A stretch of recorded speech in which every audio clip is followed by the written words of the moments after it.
Yung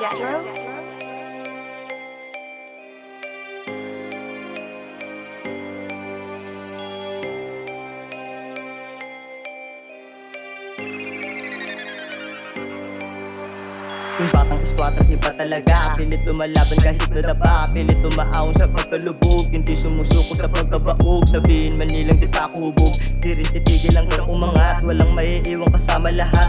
Yung mga peke pagtatagain, sabay-sabay na pagbabarilin, pati mga kupal pagsasabayin, puputukan sa mukha ng baril. Daming sinasabi, kala mo babae, mukha naman taing walang narating. Sarap pag-arat-ratin, pag naabot ko na yung para sa akin, mga kupal di yan makakatikim. Di na laban aking pagkamahirap, pinalawan kahit sobrang mahirap. Dito mo nga sa gilid, patuloy gumimik aking sarili. Pinakita kung paano ba dapat kumita, simula pa ng pagkabata, nakatatak na sa aking isipan. Di makakakain pag di ka kumita ka, kailangan mo lagi makitang di ka katulad ng ibang bata na sagana kumain, ayos manamit. Pag wala silang pera, galit na galit. Buti na lang tinuruan ako ng pamilya, masanay sa buhay na to. Kung ano lamang ang meron kami, yun lamang ang dapat na meron ako. Natuto na akong mabuhay mag-isa sa kalsada na rin, natutong tumira simula pagkabata. Kinaya ko na at tanggap ko na rin kung ano talaga ang vision ko sa buhay. Kakaiba, di na para magtaka, nakakaibang lang isipin, di pa para sa atin yung dapat sa atin talaga. Dati akala ko ganito na lang, buhay ko di na makakagalaw. Sa kahirapan na sa akin nagdaan, na sa akin ay di ko nababalikan.